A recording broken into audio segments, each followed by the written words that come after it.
Sahabat RPK, begitulah suara dentuman saat tiang-tiang beton dihujamkan ke dinding Sungai Ciliwung di kawasan Cawang dan Kalibata, Jakarta Timur. Tampak para pekerja proyek mengoperasikan alat-alat berat, menancapkan beton atau seat pile, ganti pepohonan yang biasanya tumbuh di bibir sungai.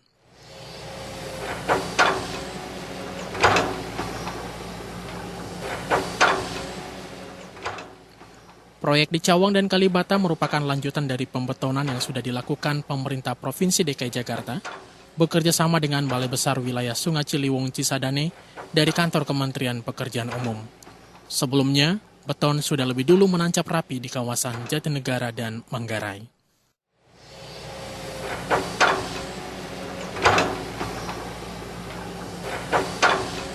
Ya, proyek ini dilaksanakan di sepanjang Ciliwung dengan total 19 km, memanjang dari sungai di kawasan TB Simatupang, Jakarta Selatan, hingga pintu air Manggarai, Jakarta Pusat.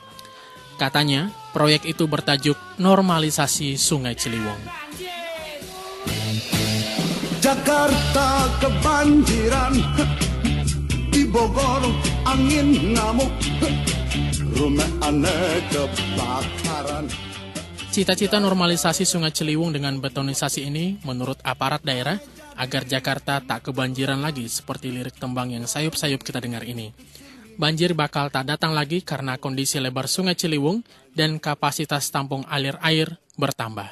Dan normalisasi Ciliwung itu tidak hanya kita berpikir kepada sungainya saja, tetapi juga penataan kawasan.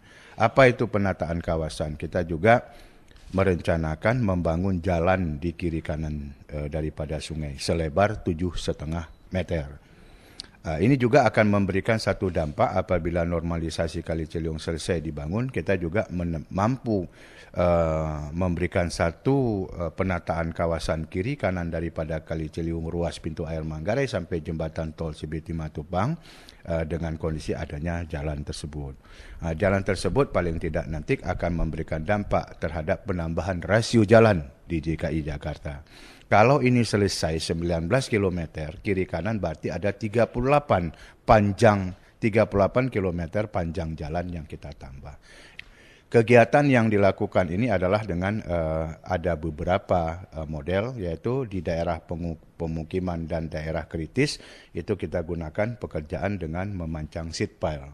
Jadi ada juga pekerjaan yang tidak kita beton, tidak seat pile. Contoh di daerah misalnya selatan di sekitar daripada Condet, ada di daerah Kalibata juga ada daerah-daerah yang tidak kita lakukan itu. Jadi betonisasi kenapa dilakukan dengan kondisi seat pile karena itu di daerah pemukiman. Kalau seandainya kita tidak begitu, akan kita butuhkan penampang lahan yang lebih besar. Hati-hati kompor leduk.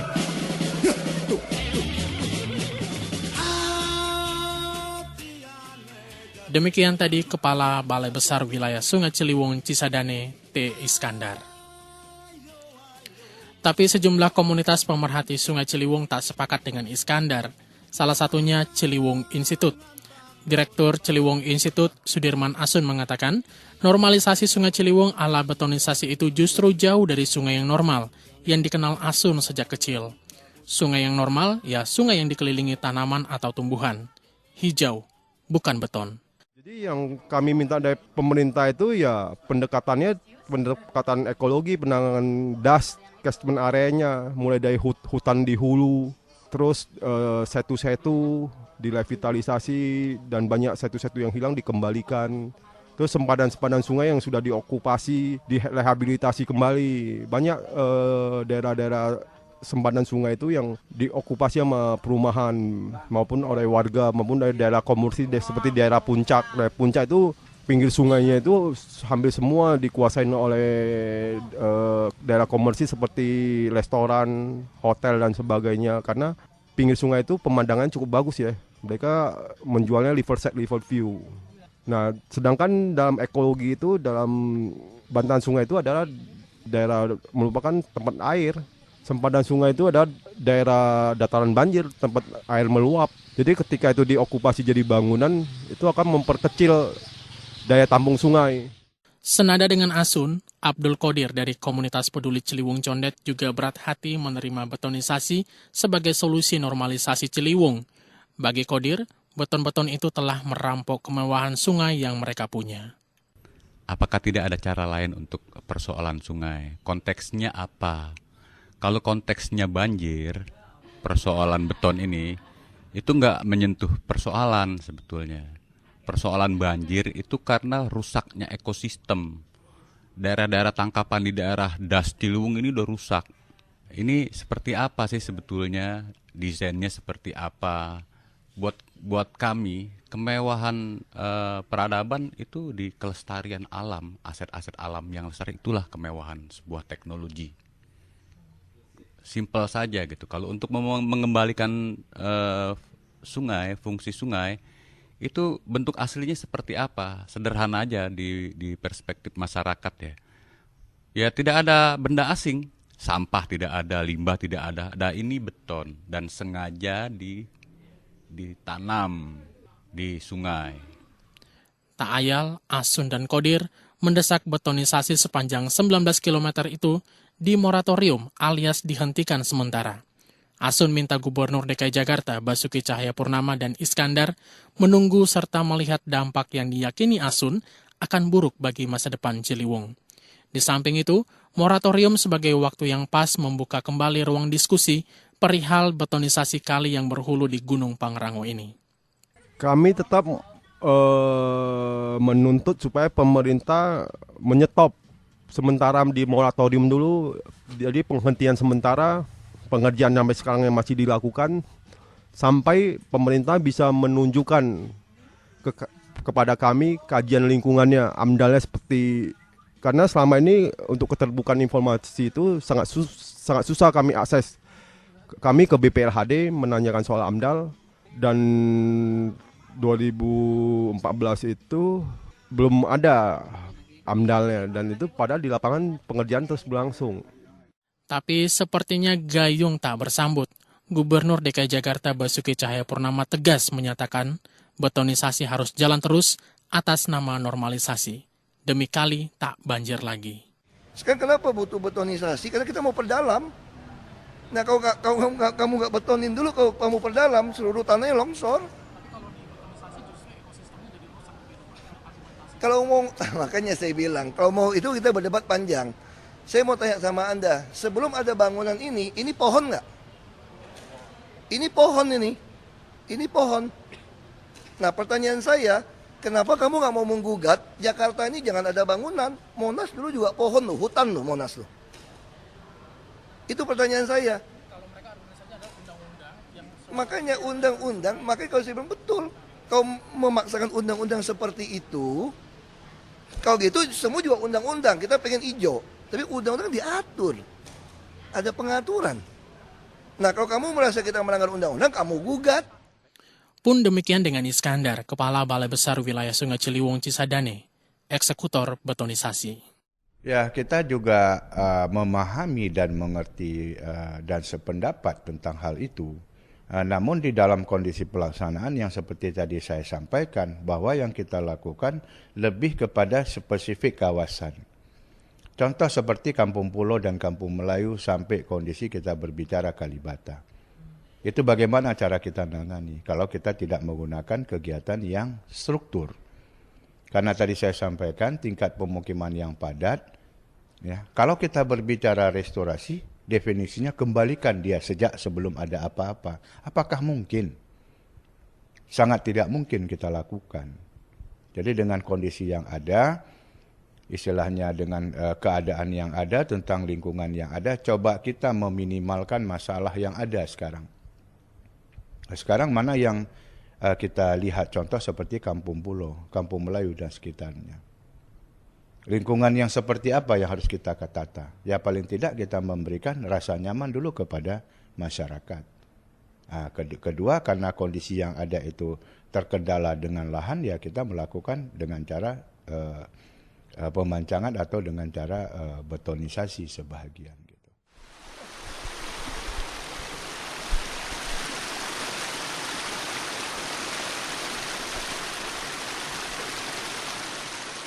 Direktur Ciliwung Institute Sudirman Asun menyesalkan penolakan moratorium baik oleh Basuki maupun Iskandar.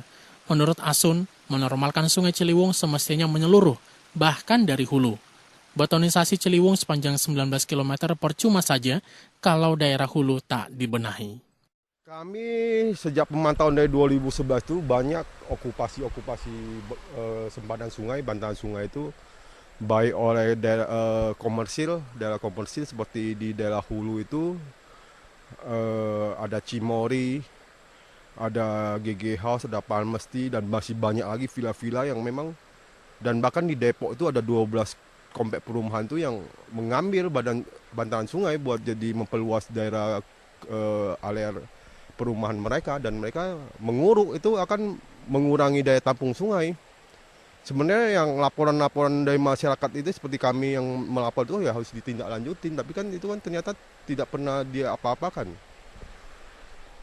Yang tidak bisa penanganan banjir Jakarta cuma parsial segmentasi cuma di Jakarta, percuma. Padahal andai saja normalisasi Sungai Ciliwung dilakukan dengan semangat penghijauan, Asun dan kawan-kawan di jaringan komunitas peduli Ciliwung siap mendukung pemerintah.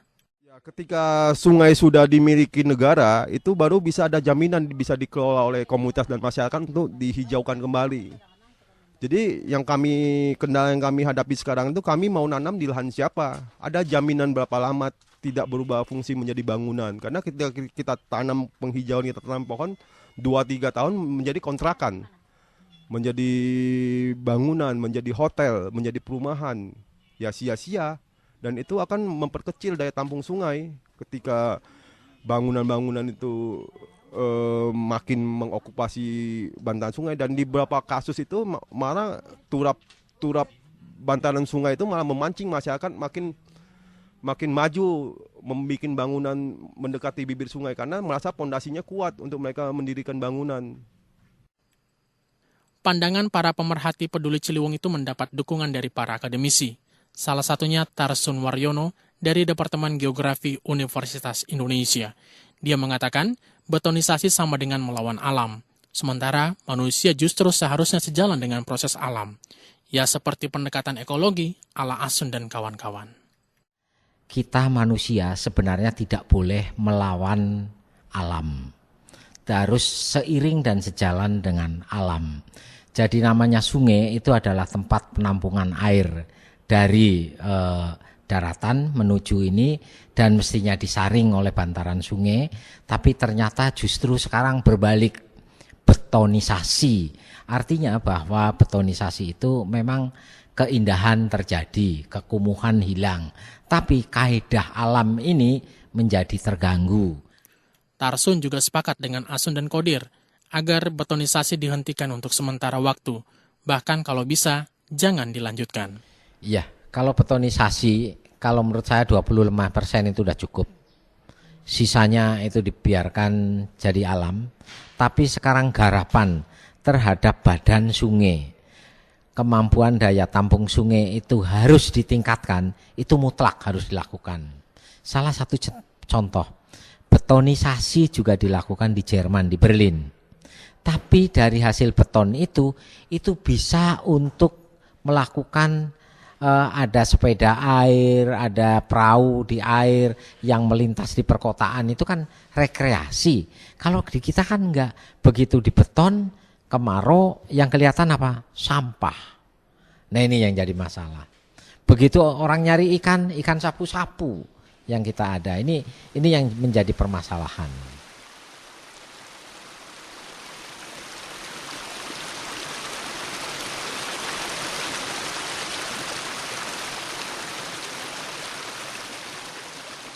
Lantas, seperti apakah potret Kali Ciliwung di masa mendatang bila betonisasi diteruskan?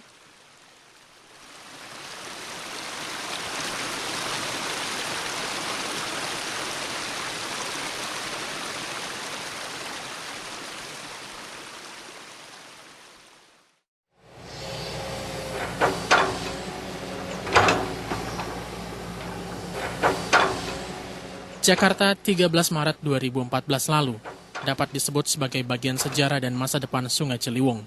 Betapa tidak? Kala itu, Joko Widodo masih menjabat sebagai Gubernur DKI Jakarta, mengeluarkan surat keputusan tentang penetapan lokasi untuk normalisasi Ciliwung dari Jalan TB Simatupang di selatan Jakarta sampai dengan Kampung Melayu di timur Jakarta. Joko Widodo kini menjadi Presiden Republik Indonesia, dan SK tersebut diteruskan oleh wakilnya yang kini menjadi Gubernur, Basuki Cahayapurnama alias Ahok. Surat keputusan tersebut sempat digugat publik ke Pengadilan Tata Usaha Negara, namun ditolak majelis hakim. Bagaimana sebenarnya potret Ciliwung hari ini? Forest Watch Indonesia pernah mencatat dan mengingatkan tutupan hutan di daerah aliran Sungai Ciliwung menyusut drastis. Tahun 2000, tutupan hutan di daerah aliran sungai atau das Ciliwung yang seluas 29.000 hektar masih ada 8.500 hektar atau 29%.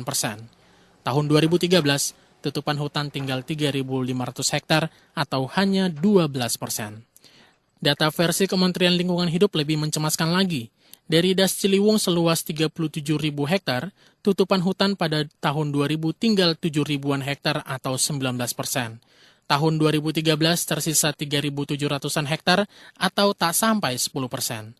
Sementara itu, Undang-Undang Nomor 41 Tahun 2009 tentang Kehutanan mewajibkan tutupan hutan minimal 30% dari luas das agar resapan air optimal. Sampai di situ, apa yang terjadi sejatinya sudah melanggar apa kata undang-undang dan kewajiban pemerintah negeri ini untuk menambahkan persentase tutupan hutan hingga terpenuhi. Nah, ditambah lagi kelak dengan betonisasi, apa jadinya Sungai Ciliwung menurut Guru Besar Geografi Universitas Indonesia, Tarsun Waryono? Kalau pembangunan yang jangka panjang seperti itu kan akan berdampak. Dampaknya adalah secara fisik, secara biologi, dan secara sosial ekonomi. Secara fisik otomatis apakah ada perubahan-perubahan kaitannya dengan kekumuhan itu seperti apa? Tambah kumuh atau enggak? Kemungkinan itu ada dampak positif negatifnya. Secara biologi otomatis bahwa tumbuhan yang di situ seperti apa? Hewan yang tadinya ada seperti apa? Hewan di perairan.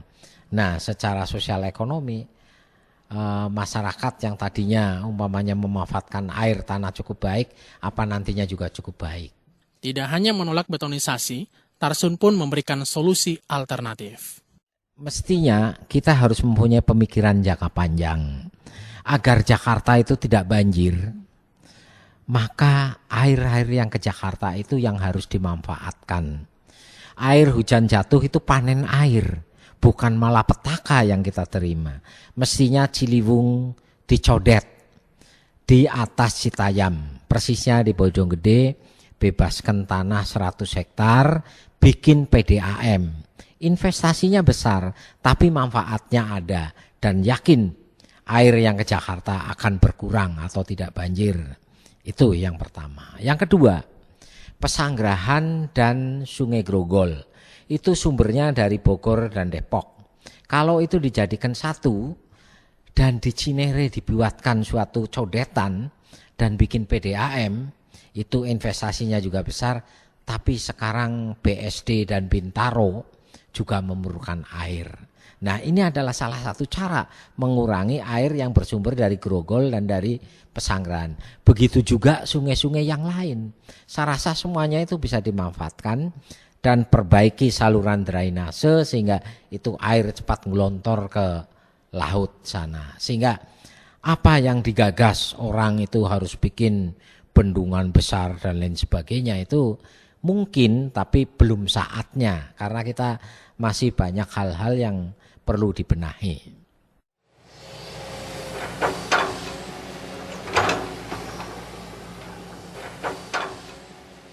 Sahabat RPK, seperti kata pepatah, anjing menggonggong, kafilah tetap berlalu.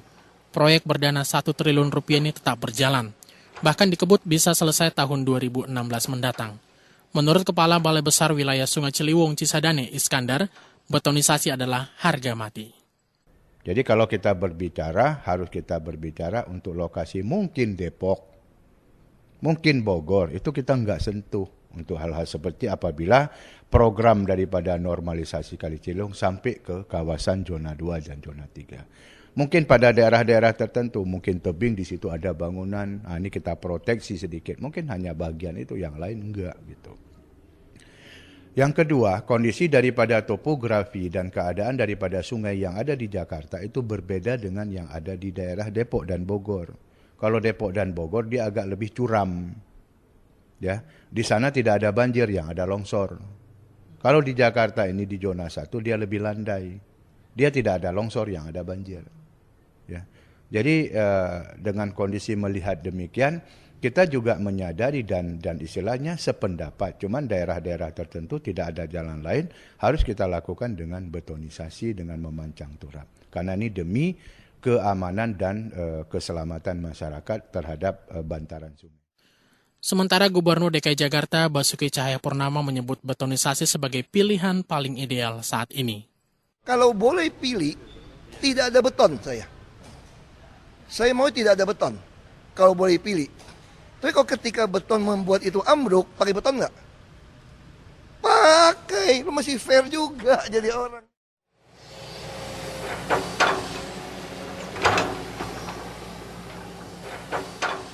Menanggapi sikap pemegang keputusan tersebut, Sudirman Asun pun tak habis pikir mengapa pemerintah ambil jalan pintas normalisasi Ciliwung dengan menancapkan beton. Bagi dia, betonisasi sama dengan malpraktek kebijakan publik. Beton-beton itu serupa bom waktu yang sudah menjadi ancaman bagi Jakarta yang juga menjadi ibu kota negara. Bikinlah, kalau memang kita normalisasi sungai, bikinnya seperti sungai yang normal. Sungai yang normal bagaimana sih? Yang alami. Bukannya selokan raksasa, bukan parit raksasa yang dibeton kanan kiri. Jakarta punya segalanya kok, kalau memang pemerintah serius. Ini ibu kota loh. Kalau sampai masih kami anggap ini, kalau memang terus dibeton ini, kami anggap ini adalah malpraktek kebijakan. Karena ini akan mengancam masa depan Jakarta seperti itu ya. Pemindahan ibu kota bukan lagi wacana, bukan lagi rencana. Ketika memang ini benar-benar dilakukan, ibu kota Indonesia terancam. Dan pemindahan ibu kota itu, ya kalau memang dipaksakan, kalau diteruskan, ya benar-benar Jakarta, ibu kota Indonesia harus pindah.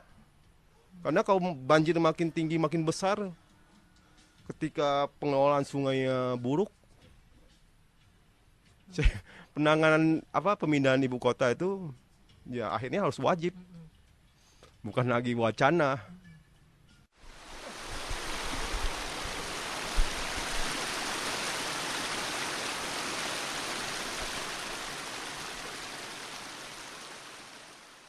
Well, warisan Gubernur DKI Jakarta Basuki Cahayapurnama pada Sungai Ciliwung sepertinya nanti akan berupa penampakan beton-beton di sebagian dinding atau tepi sungai yang sepanjang 100 km lebih itu.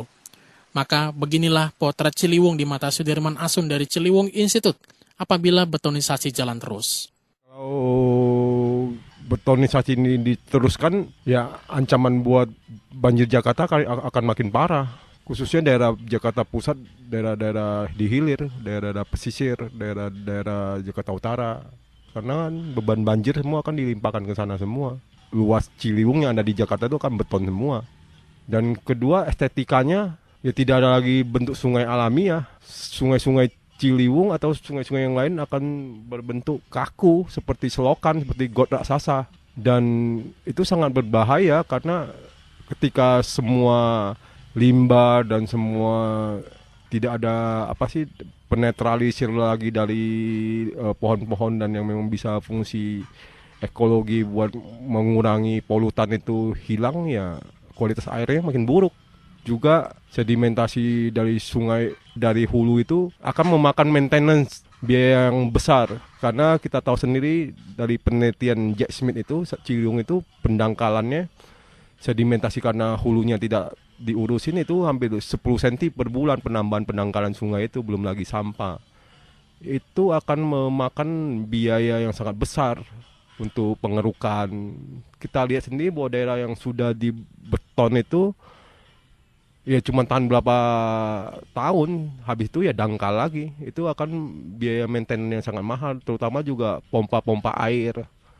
Karena ketika air secepat-cepatnya dibuang ke laut, sedangkan di hilirnya tidak siap membuang secara alamiah, semua mengadakan pompa, maka akan dibutuhkan kebutuhan pompa itu akan makin besar. Karena debit air yang menuju ke hilir itu semakin cepat dan semakin dalam jumlah debit yang besar itu, ya pemerintah harus menyediakan makin banyak pompa-pompa air di muara-muara sungai. Ya dampak lainnya ya krisis air tanah untuk yang diisi oleh resapan air itu makin menjadi, karena bukannya fungsi sungai sebagai sumber air permukaan itu makin termanfaat, tapi kan semakin susah air meresap ke dalam mengisi ruang-ruang yang memang ya air tanah. Buat ekosistem ya otomatis ekosistem alamiah sungai itu akan hilang, karena di bantaran sungai atau di pinggir sungai itu tempat ikan bertelur, tempat satwa-satwa, leptir dan sebagainya itu akan terancam. Sementara bagi Abdul Qadir dari komunitas peduli Ciliwung Condet, beton-beton itu akan serupa monumen sejarah kelam dan kemunduran bagi Ciliwung. Kemunduran karena betonisasi justru langkah yang sudah ditinggalkan negara-negara maju yang juga pernah menyelamatkan sungai. Saya pikir ini akan jadi monumen. Ini akan jadi monumen bahwa ya kita lihat di depan nanti. Jadi jangan lagi menyalahkan masyarakat ketika kita sudah mengingatkan bahwa persoalan ekosistem itu penting. Mengembalikan fungsi sungai itu bukan dengan cara-cara yang lebih ekstrim dengan beton. Ada hal-hal yang lebih sederhana sih sebetulnya pendekatan-pendekatan ekologi. Pertama, menurut hemat kami, di sungai itu ada aturan tentang garis sempadan sungai. Hak sungai, itu daerah ekologis. Itu harus lebih dulu ditetapkan.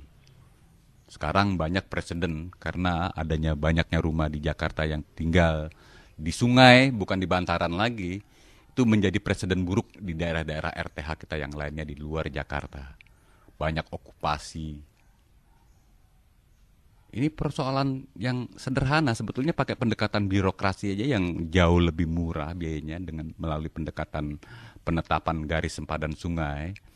Itu akan lebih fair saya pikir ya untuk menambah RTH. Jadi banyak perspektif tuh yang tertanggulangi dengan adanya sempadan sungai sebagai ruang publik, perlindungan ekosistem, daerah resapan, banyak manfaatnya. Kenapa harus beton? Di negara-negara maju itu udah banyak ditinggalkan. Ada konsep-konsep ya, gagasan-gagasan yang boleh kalau memang itu punya manfaat dari perspektif yang lain itu lebih sederhana, lebih murah, aplikasinya lebih gampang, maintenance-nya lebih sederhana. Itu saya pikir banyak banget. Tapi tidak demikian dengan Iskandar, Kepala Balai Besar Wilayah Sungai Ciliwung Cisadane. Menurut Iskandar, ke depan Ciliwung justru akan lebih tertata. Kita ingin mencoba menata, membenahi kawasan bantaran daripada Kali Ciliwung. Dengan apa tadi saya menyampaikan, dengan membangun sisi kiri kanan itu adalah jalan. Artinya yang ada sekarang itu dapurnya ataupun kandangnya masyarakat, sekarang menjadi pasat atau depannya rumah masyarakat. Artinya saya yakin ke depan akan jauh lebih baik daripada keadaan sekarang. Air tanah tidak ada masalah ya, karena kita tidak mengatakan membeton itu tidak dasarnya juga kita beton, tidak. Jadinya hanya dia sheet pile itu juga di antara dia juga masih ada celah, dia tidak kedap. Jadi nggak ada masalah di situ. Jadi kalau kita berbicara air tanah itu kan air tanah dia akan diafragmanya dia mencari daerah yang terendah. Ya, jadi kalau dasar daripada Kali Ciliwung kita juga nggak beton. Ya, yang kita itu beton itu tujuan itu bukan menghambat, istilahnya menjaga proteksi tebing itu tidak longsor. Dan dia dengan pada waktu tertentu dia akan menjaga kapasitas tampung untuk aliran yang terjadi. Nah sekarang begitu 200 yang ada, yang datang lebih, yaitulah yang keluar kemana-mana. Nah, ini kita tingkatkan menjadi 500. Tadi saya katakan yang 20-30 meter ada sekarang, kita tingkatkan menjadi 50 meter. Kiri kanan kita ada jalan 7,5. Berarti itu nanti badan jalan dengan kondisi kalinya kita di situ lebih kurang sekitar 65 meter.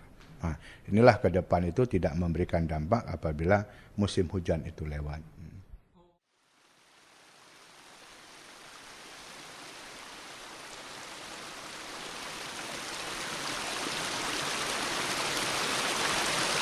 Sahabat RPK, beton sudah kadung tertancap di dasar Ciliwung, sungai yang akan menjadi warisan bagi anak cucu yang lahir hari ini dan esok. Apapun hasil pekerjaan tangan manusia di sana akan selalu memberi dampak, menormalkan atau justru merusak Sungai Ciliwung.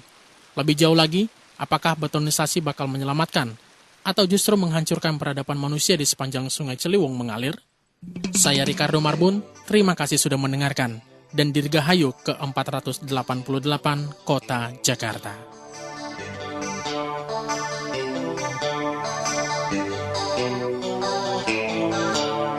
Langkahmu cepat seperti terburu, berlomba dengan waktu. Apa yang kau cari belumkah kau dapat? Dianku gedung-gedung tinggi, riuh pesta pora, sahabat sejati yang hampir selalu saja ada. Isyaratkan hanyalah pribadi, lari kota Jakarta, lupa kaki yang luka, mengejek langkah pura-pura, ingin sesuatu tak ingat bebanmu, atau itu ulahmu kota. Ramaikan mimpi indah penghuni, jangan kau paksakan untuk berlari. Ya oh, aku tak peduli luka di kaki. Jangan kau paksakan untuk tetap terus berlari. Bila luka di kaki belum terobati, berkacalah Jakarta.